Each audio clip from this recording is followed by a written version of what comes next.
নমস্কার। যুক্তি তর্ক সঙ্গে অর্কই আপনাদের স্বাগত। আপনাদের সঙ্গে আমি অর্কপ্রভ সরকার। দেখুন, আমাদের পড়োশী বাংলাদেশের রাজনৈতিক যে টালবাহানা টালমাটাল চলছে তার দিকে আমরা নজর রেখেছি এবং প্রফেসর ইউনূস যে নির্বাচন করতে একদমই চান না সেটা কিন্তু তিনি প্রকাশ করে দিচ্ছেন। বিভিন্ন আন্তর্জাতিক সংবাদ মাধ্যমে ইউনূস মিথ্যা কথা বলছেন যে বাংলাদেশের মানুষ নাকি চাইছে অন্তর্বর্তী সরকার থাকুক। ইউনূস বিদেশি সংবাদ মাধ্যমে ভোলে ভালা চেহারায় হাজির হয়ে নানা রকম কথা বলে বিশ্বের মানুষকে বিভ্রান্ত করেন, কিন্তু বাংলাদেশের যা পরিস্থিতি তাতে সবাই জানেন ইউনূস হয় কিছু জানেন না বা জেনেও একেবারে নির্চলা মিথ্যা কথা বলছেন। উনি তো আন্তর্জাতিক খ্যাতিসম্পন্ন বাটপার, আর এই ধরনের লোক দেহত্যাগ করার আগে পদত্যাগ করে না। যে লোক গ্রামীণ ব্যাংকের ম্যানেজিং ডিরেক্টরের পদ ছাড়তে চায় না, 60 বছর বয়স হচ্ছে, অবসর নেওয়ার সময় বাংলাদেশের আইন অনুযায়ী 71 বছর পর্যন্ত ছিলেন, তারপর আদালতের নির্দেশে বাধ্য হয়েছিলেন ছাড়তে। তো এই মোহাম্মদ ইউনূস যে ছাড়বেন না নিজের থেকে, যদি না এমন চাপের মুখে পড়েন যে একটা নির্বাচন দিতে তিনি বদ্ধপরিকর। তিনি জানেন তিনি নির্বাচন দিলে তিনি আর ক্ষমতায় থাকতে পারবেন না, কারণ তারই দল জাতীয় নাগরিক পার্টির শোচনীয় ফল হবে, বিএনপি ভালো ফল করবে। আর বিএনপি ক্ষমতায় আসলে ডক্টর ইউনূসকে রাষ্ট্রপতি করবে না, বিএনপি তাদের মনোনীত কাউকে হয়তো রাষ্ট্রপতি পদে বসাবে। আবার আওয়ামী লীগকে নির্বাচনে অংশগ্রহণ করতে দিতে হবে, অন্তর্ভুক্তিমূলক নির্বাচন। এটা পশ্চিমী দুনিয়ার সঙ্গে ভারতের হতাবে এবং সেনাবাহিনী এই মতের শরিক। আমার ধারণা ওয়াকারুজ্জামান কয়েকদিনের মধ্যেই ইউনূসকে একদম বলবেন যে 7 দিনের মধ্যে আপনি নির্বাচনের চূড়ান্ত দিনক্ষণ ঘোষণা করুন। যা খবর আমি পাচ্ছি যে ইউনূসের এই টালবাহানা সেনাপ্রধান আর বরদাস্ত করবেন না। মে মাস পড়ে গেছে, নির্বাচন করতে গেলে কি করতে হয়? ভোটার তালিকা নির্ভুল, নিরাপত্তার বজ্র আটুনি, যাতে প্রত্যেক বাংলাদেশের মানুষ তাদের গণতান্ত্রিক অধিকার প্রয়োগ করতে পারে। হাসিনার সরকারের বিরুদ্ধে অভিযোগ কি ছিল? তারা নির্বাচনকে প্রহসনে পরিণত করেছিল। প্রধান বিরোধী দল বিএনপি ভোটে অংশ নেয়নি, সেই জন্য এই নির্বাচন নিয়ে আন্তর্জাতিক মহলেও প্রশ্ন ছিল। তা সেই রকম নির্বাচন তো আর কেউ চায় না। এখন নির্বাচন হবে অন্তর্ভুক্তিমূলক, সবার অংশগ্রহণ নিশ্চিত করার মধ্যে দিয়ে। কিন্তু ইউনূস চাইছে না। ইউনূস চাইছে যে আরো অন্তত বছর 4 ক্ষমতায় থাকতে। অর্থাৎ 2024 জানুয়ারি মাসে বাংলাদেশে ভোট হয়েছিল, আওয়ামী লীগ ক্ষমতায় এসেছিল, সেই সরকারের মেয়াদ শেষ হবে 2029 সালে। ততদিন পর্যন্ত ইউনূস ক্ষমতায় থাকতে চান। দেখুন, একটা দুষ্ট চতুষ্টয় আছে বাংলাদেশে। একজন হচ্ছেন ব্রাহ্মণ পীর পিনাকি ভট্টাচার্য, 2 নম্বর হচ্ছেন ফারাদ মাজাহার, এখন ধর্মগুরু হয়েছেন, আগে ছিলেন কমিউনিস্ট, এখন তিনি মনে করেন ধর্মনিরপেক্ষতা হচ্ছে গলায় জড়ানো বিষধর সাপের মতো। 3 নম্বর হচ্ছেন জামাতের আমির ডক্টর শফিকুর রহমান, 4 নম্বর হচ্ছেন ইউনূস নিচে। এই ব্রাহ্মণ পীর প্রপোজাল দিয়েছে যে মুখ্য উপদেষ্টা ডক্টর ইউনূস থাকুক, ডেপুটি হন বিএনপির তারেক রহমান। এখন বিএনপি এই ধরনের ফর্মুলা মানবে কেন? নির্বাচন হলে তারা জিতবে, ক্ষমতায় আসবে। আওয়ামী লীগ তো ছন্ন ছাড়া, আওয়ামী লীগ প্রতিদ্বন্দ্বিতা করলেও এবার বিএনপির ক্ষমতায় আসার সম্ভাবনা বেশি। আমি প্রতিদ্বন্দ্বিতা করলেও বললাম কেন, যে কোন ফর্মে আওয়ামী লীগ প্রতিদ্বন্দ্বিতা করবে সেটা তো এখনো ফাইনাল নয়। রিফাইন্ড আওয়ামী লীগ নাকি শেখ হাসিনা যে আওয়ামী লীগ করেছেন সেই আওয়ামী লীগ, এটা বাংলাদেশের অভ্যন্তরীণ বিষয়। আমরা চাই নির্বাচিত সরকার, সেই সরকারের সঙ্গে একটা পূর্ণ সম্পর্ক আমাদের তৈরি হবে। উই ক্যানট চেঞ্জ আওয়ার নেবার। সে আওয়ামী লীগ আসুক, বিএনপি আসুক, এটা আমাদের বিবেচ্য নয়। যেই আসুক তাদের সঙ্গে সম্পর্ক আমাদের হবে, কারণ আমাদের 4000 কিলোমিটার দীর্ঘ সীমান্ত আছে। পাকিস্তানের সঙ্গে যখন চরম উত্তেজনা, কার্যত লাইন অফ কন্ট্রোলে বারবার ভায়োলেট করছে পাকিস্তান সেনা, আমাদের director general of military operation তার কাউন্টার পার্টির সাথে কথা বলেছেন এগুলো বন্ধ করতে হবে। এবং প্রতি সপ্তাহে দুদেশের ডিজিএমও হটলাইনে কথা বলেন, এর মধ্যে নতুনত্ব কিছু নেই। কিন্তু যেভাবে 22 এপ্রিলের পর পাক বাহিনী নিয়ন্ত্রণ রেখার ওপার থেকে গুলি চালিয়েছে, তাতে ভারত সরকার তাদের আপত্তি জানিয়েছে এবং ভারত সরকারও রিটালিয়েট করেছে। এই যখন আবহ, ঠিক তখনই বাংলাদেশের এক অবসরপ্রাপ্ত মেজর জেনারেল ফজলুর রহমান তার নাম, তিনি হুমকি দিয়েছেন ভারত যখন তার পশ্চিম প্রান্তে পাকিস্তানকে নিয়ে ব্যস্ত, এই সুযোগে ভারতের উত্তর পূর্বকে দখল করে নেওয়া হোক। আমি স্পর্ধাগুলো দেখে চমকে যাই। এগুলো কি নিছকই প্রচার পাওয়ার কৌশল নাকি অন্য কোনো পরিকল্পনা আছে? মেজর জেনারেল বাংলাদেশ আর্মির অবসরপ্রাপ্ত তো এলি তেলি গঙ্গা তেলি নয়, শুধু প্রচার মাধ্যমে আসবার জন্য করেছেন এটাও আমার মনে হয় না। একটা চক্রান্ত তো আছে, কারণ ইউনূসের প্রধান সহকারী মাহফুজ আলম ভারতের উত্তর পূর্ব পশ্চিমবঙ্গ আসামের একটা অংশ নিয়ে নতুন বাংলাদেশের মানচিত্র তৈরি করেছিলেন না, বলেছিলেন না নতুন বন্দোবস্ত নতুন মানচিত্র না হলে বাংলাদেশের অস্তিত্বই বিপন্ন হবে। এগুলো কিন্তু সেই কি বলবো, তারই অনুরণন, তারই প্রতিধ্বনি। আমি ভাবছি যে স্পর্ধাগুলো কি, এভাবে হুমকি, হ্যাঁ, যে উত্তর পূর্বকে দখল করে নেব, সেভেন সিস্টারকে দখল করে নেব। আরে ভারতের সামরিক ক্ষমতা সম্পর্কে কোনো ধারণা আছে? আমরা বাংলাদেশ দখল করতে আমাদের 6 ঘন্টা লাগবে না, 6 ঘন্টা ম্যাক্সিমাম। কিচ্ছু করতে পারবে না বাংলাদেশের সেনা, কারণ বাংলাদেশের সেনা কোনোদিন ওয়ারফেয়ারে যুক্ত হয়নি, জানি না যুদ্ধ কি করে করতে হয়। তবে আমরা যুদ্ধবাজ দেশ নয়, প্রত্যেক দেশের সার্বভৌমত্বকে আমরা সম্মান করি। কিন্তু বাংলাদেশের মাটি থেকে যখন অবসরপ্রাপ্ত মেজর জেনারেল এরকম পোস্ট করছেন সমাজ মাধ্যমে, ইউনূসের অন্তর্বর্তী সরকার প্রতিবাদ জানিয়েছেন, ঠিক আছে, কিন্তু শফিকুল আলম ইউনূসের প্রেস সচিব একবারে মিথ্যাবাদী লোক। প্রধানমন্ত্রী নরেন্দ্র মোদী যে কথা বলেননি তার মুখ দিয়ে সেই কথা বলিয়ে তিনি তার ভেরিফাইড ফেসবুক অ্যাকাউন্টে পোস্ট করেছিলেন বিমস্টেকের পার্শ্ব বৈঠকে মোদিজি এবং ইউনূসের বৈঠক নিয়ে।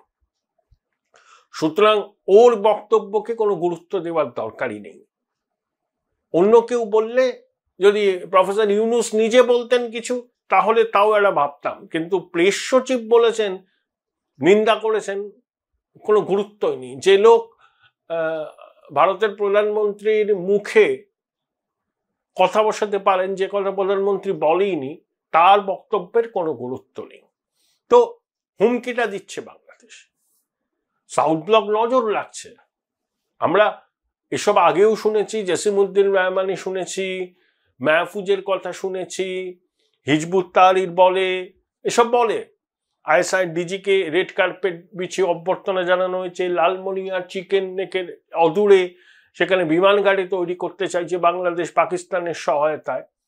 এগুলো আমাদের নজর আছে, একবার চেষ্টা করে দেখুক বাংলাদেশের কি অবস্থা হয়, কল্পনা করতে পারবে না। তাই সংযত হতে বলা, আমরা সুযোগ দিচ্ছি সংযত হওয়ার। বাড়াবাড়ি করলে বরদাস্ত তো হবে না। পাকিস্তান কিরকম শিক্ষা পায় দেখবেন এবার, কিরকম শিক্ষা পায়। 4 যুদ্ধে জড়িয়েছিল, 4টেতেই হেরেছে। এই যে আসিম মুনির দ্বিজাতি তত্ত্বের বুলি আওড়াচ্ছেন, আরে দ্বিজাতি তত্ত্ব যদি সফল হতো তাহলে বাংলাদেশ পাকিস্তান থেকে আলাদা হতো না। ওরা তো দ্বিজাতি তত্ত্বের মূলে কুঠারাঘাত, স্বাধীন বাংলাদেশের প্রতিষ্ঠা পাকিস্তান থেকে। দেখুন, ইউনূসের অন্তর্বর্তী সরকার মুক্তিযুদ্ধ বিরোধী সরকার, মুক্তিযুদ্ধের চেতনাকে ভুলিয়ে দিতে চায়। বাংলাদেশ এখন খুব নোটের আকাল, জানেন, পুরনো ছেঁড়া নোট, লোকের কাছে নগদ নেই, নোট নেই, কিন্তু বাংলাদেশের সেন্ট্রাল ব্যাংকে 15,000 কোটি টাকার নোট মজুদ আছে ভল্টে, এবং সেই নোট ছাপার জন্য বিদেশ থেকে কাগজ কালি আনতে হয়েছে, বেশ কয়েক কোটি টাকা খরচ হয়েছে, কিন্তু সেই নোট বাজারে ছাপতে পারছে না বাংলাদেশের সেন্ট্রাল ব্যাংক। কেন জানেন? ওই নোটে বঙ্গবন্ধুর ছবি আছে। ইউনূসের অন্তর্বর্তী সরকার সেই নোট বাজারে ছাড়তে দিচ্ছে না, তারা নতুন নোটে ডিজাইন করছে, তাও চূড়ান্ত হয়নি। অর্থাৎ মুক্তিযুদ্ধ, বঙ্গবন্ধু এগুলোকে ভুলিয়ে দিতে চাইছে বাংলাদেশের মানুষের মন থেকে। কিন্তু বঙ্গবন্ধুকে কি এভাবে ভোলানো সম্ভব বাংলাদেশের মানুষের মন থেকে? দুর্বৃত্তরা অনেক রকম চেষ্টা করবে। বঙ্গবন্ধুর উপর জামাত, হিজবুত, ইউনূসের সাঙ্গপাঙ্গদের রাগ কেন? তার কারণ বঙ্গবন্ধু ভারতের সহায়তায় বাংলাদেশের স্বাধীনতা এনেছিলেন। জামাত প্রথম থেকেই মুক্তিযুদ্ধের বিরোধী, বাংলাদেশের স্বাধীনতা সে গ্রহণ করে না। এখন তারা সুযোগ পেয়েছে বাংলাদেশকে পাকিস্তানের কলোনি করা, সেই সুযোগটা তারা কাজে লাগাতে চাইছে। সেই জন্য মুক্তিযুদ্ধ, বঙ্গবন্ধু, ভারতের ভূমিকাকে অস্বীকার করতে চাইছে। কিন্তু এক মাকে কি শীত চায়? আজ যারা এই কাজ করছে, একদিন না একদিন তাদের যে কি করুণ পরিণতি হবে সেটা তারা ভাবতে পারছে না। অনেকে দেশ ত্যাগ করার চেষ্টা করবে, ঠিক যেভাবে এখন মুক্তিযোদ্ধাদের জেলে মধ্যে রেখে দিয়েছে ইউনূস সরকার, তাদেরও একই রকম পরিণতি হতে পারে। এই সমন্বয়কদের, এই উপদেষ্টাদের একই রকম। বললাম না এক মাগে শীত চায়। চিন্ময় কৃষ্ণ প্রভু জামিন হয়েছে 26শে নভেম্বরের পর থেকে। বাংলাদেশ হাইকোর্টের ডিভিশন বেঞ্চ জামিন দিয়েছিল, তারপর আপিল আদালত স্থগিত করে, তারপর আবার তারাও জামিনটা দিয়ে দেয়। তা চিন্ময় প্রভুর অন্যায় কি ছিল? তিনি সনাতনী জাগরণী মঞ্চের নেতা ছিলেন। তিনি বাংলাদেশের ধর্মীয় সংখ্যালঘুদের অধিকার রক্ষার দাবিতে সনাতনীদের ঐক্যবদ্ধ করেছিলেন। এটাই অন্যায়। সনাতনীরা কি বাংলাদেশের অংশ নয়? যারা রয়েছেন 23% থেকে কমতে কমতে 8% এসে দাঁড়িয়েছে। ইউনূস বলেন না, ঢাকেশ্বরী মন্দিরে পুজোর পরে গিয়ে বলেছিলেন, আপনারাও আমাদের দেশের অংশ, আপনাদেরও সমান অধিকার। মিথ্যাবাদী ইউনূসের কথা এবং কাজে কিন্তু কোনো মিল নেই। সনাতনীরা এটা জানেন, তাই সনাতনীরা নিজেদের অ্যাসার্ট করতে চাইছিলেন, জোটবদ্ধ হচ্ছিলেন। সেটাকে ভাঙার জন্যই ইউনূসের অন্তর্বর্তী সরকার মিথ্যা মামলায় চিন্ময় প্রভুকে এতদিন জেলের মধ্যে আটকে রেখেছিল। আমি জানি না চিন্ময় প্রভু শেষ পর্যন্ত জেল থেকে বেরিয়ে স্বাধীনভাবে জীবনযাপন করতে পারবেন কিনা, আবার না তাকে মিথ্যা মামলায় ফাঁসিয়ে জেলের মধ্যে চালান করে দেওয়া হয়। দুরাত্মার ছলের কোনো অভাব নেই। কিন্তু যেভাবে একজন মেজর জেনারেল প্রাক্তন হুমকি দিচ্ছেন, এই প্রেক্ষিতে যখন পাকিস্তানের সঙ্গে আমাদের চূড়ান্ত টানাপোড়েন সম্পর্কে, এই সময়ে বেছে নিয়েছেন এই মেজর জেনারেল অবসরপ্রাপ্ত। খুব হালকা করে দেখা উচিত হবে না ভারতের establishment. Join Indian Institute of Hotel Management now. Right choice, right decision. কারণ যে কোনো মুহূর্তে জঙ্গি জিহাদিরা হামলা চালাতে পারে বাংলাদেশের মাটিকে ব্যবহার করে। আমাদের স্বরাষ্ট্র সচিব এই ভারত বাংলাদেশ সীমান্তের নিরাপত্তা খতিয়ে দেখতে আসছেন, সবার সঙ্গে কথা বলবেন এবং সাধারণ মানুষকেও তৈরি থাকতে হবে। দেখতে হবে এলাকায় কোনো অচেনা লোক এসেছে কিনা, তার অ্যাক্টিভিটি কি হতে পারে।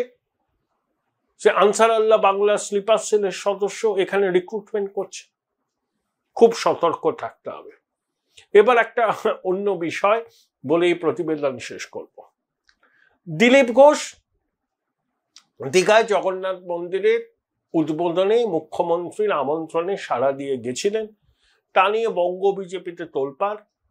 সুকান্ত মজুমদার বলেছেন যে এতে পার্টি অনুমোদন করে না। শুভেন্দুবাবু দিলীপ বাবুর নাম করে কিছু বলেননি, তিনি বলেছেন শুধুমাত্র মুখ্যমন্ত্রীর কথার জবাব দেবেন। সৌমিত্র খান বলেছেন যে দিলীপ বাবু আগে ত্যাগী ছিলেন, এখন ভোগী হয়ে গেছেন। দিলীপ বাবু ওই তার চিরাচরিত উপায়ে তার বক্তব্য জানিয়েছেন, বলেছেন যে তৃণমূলের উচ্ছিষ্ট খেয়ে এসে যারা বিজেপিতে এসছে তারা বিজেপির আদর্শ জানে না। দেখুন, দিলীপ বাবু আজকে ব্যক্তিগত সম্পর্ক, সৌহার্দ্যের কথা বলছেন, খুব ভালো কথা। আমি তো প্রথম থেকেই বলি রাজনীতিতে শত্রু হয় না, প্রতিপক্ষ। কিন্তু মমতা বন্দ্যোপাধ্যায় ক্ষমতায় আসার পর তার দলের মন্ত্রীরা কি বলেছিলেন, চায়ের দোকানে সিপিএম থাকলে বসবেন না, সিপিএম কেউটে সাপের মতো, সিপিএম এর পরিবারে মেয়ের বিয়ে দেবেন না। সেখান থেকে ভিশিয়েট করতে শুরু করে। আজকে তৃণমূল মনে করে বিজেপি তার শত্রু, বিজেপি মনে করে তৃণমূল তার শত্রু। রাজনীতিতে শত্রু হয় না, প্রতিপক্ষ হয়। এই যে শিবরাজ সিং চৌহানের ছেলের বিয়েতে রাহুল গান্ধী গেলেন, সে ছবি দেখলাম তো, শিবরাজ উষ্ণ অভ্যর্থনা জানাচ্ছেন রাহুলকে। এই যে প্রিয়াঙ্কা গান্ধী দেখা করলেন অমিত শাহের সঙ্গে, বিরোধ থাকতে পারে কিন্তু ব্যক্তিগত সম্পর্ক, সামাজিক অনুষ্ঠানে যোগ দিতে তো অসুবিধা নেই, কিন্তু তৃণমূলের জন্যই এই পরিস্থিতি এখানে বিষিয়ে গেছে। তাই দিলীপ বাবু গেছেন, ঠিক আছে, কিন্তু বর্তমান পরিস্থিতিতে তিনি না গেলে এসব বিতর্ক হতোই না। দেখুন, তৃণমূল চাইছে দিলীপ বাবুকে সামনে রেখে শুভেন্দু অধিকারীকে বিব্রত করতে। পরিষ্কার, শুভেন্দু এবং দিলীপ বাবুর সম্পর্ক মোটেই মধুর নয়। তাও সম্পর্ক মেরামতের উদ্যোগ নেওয়া হয়েছিল বিজেপির কেন্দ্রীয় নেতৃত্বের হস্তক্ষেপে, কিন্তু আবার সম্পর্কটা বিগড়ে গেছে। সোজা কথা সোজাভাবে বলা ভালো। দিলীপ বাবু বলেছেন তিনি বিজেপিতেই থাকবেন, খুব ভালো কথা, তার সিদ্ধান্ত। তিনি 42 বছর সঙ্গ বিজেপির জন্য দিয়েছেন, এটাও সত্যি, কিন্তু ওই রাজনীতি সম্ভাব্যতার শিল্প। তিনি কোণঠাসা আছেন দলে, ঠিক আছে। একজন দেখলাম বলছেন যে দিলীপ বাবু কেন্দ্রীয় মন্ত্রী হতে চেয়েছিলেন, রাহুল তাকে করেনি। এটা ভুল কথা। দিলীপ বাবুকে 2019-এর পর কেন্দ্রীয় মন্ত্রিসভায় যাওয়ার প্রস্তাব দেওয়া হয়েছিল। দিলীপ বাবু সেটা আমি নিজে বলেছিলেন, তিনি চাননি, তিনি চেয়েছিলেন 21-এর বিধানসভা নির্বাচন বিজেপি তার নেতৃত্বে রাজ্যে লড়ুক। তাই দিলীপ বাবুকে অফার দেওয়া হয়েছিল কেন্দ্রীয় মন্ত্রিসভায় যাওয়ার। দিলীপ বাবু আমায় নিজে বলেছেন। কালকে আমি দিলীপ বাবুর সাথে কথা বলেছি, ব্যক্তিগতভাবে, সব কথা বলবো না। তবে আমি একটা জিনিস বলি, রিঙ্কু দেবীকে আমি চিনি না, কিন্তু রিঙ্কু দেবী রাজনীতি সচেতন মানুষ, বিজেপি করছেন অনেকদিন ধরে। তিনি যেন শিখা মিত্রের পদাঙ্ক অনুসরণ না করেন, ভুল করবেন। শিখা মিত্রের জন্যই ছোড়দাকে চরম খেসারত দিতে হয়েছিল। 2008 সালে ছোড়দা যখন কংগ্রেস ছেড়ে তৃণমূলে গেলেন, যারা অনুঘটকের কাজ করছিল তাদেরকেই আবার সামনে দেখছি দিলীপ বাবুর সঙ্গে তাদের খুব মাখামাখি। তাদেরই একজন তো ফাঁস করে দিলেন দিলীপ বাবুর বিয়ের খবর, তাকে আবার দেখলাম জগন্নাথ মন্দিরে। রিঙ্কু দেবীকে বলবো, আমি তাকে চিনি না, যে শিখা মিত্রের পদাঙ্ক অনুসরণ করবেন না, শিখা মিত্র সিনড্রোমেও আক্রান্ত হবেন না, ব্যাস এইটুকুই। বাকিটা আপনাদের ব্যাপার, কে কোন দল করবে, কি রাজনীতি করবে, সেটা তাদের ব্যাপার।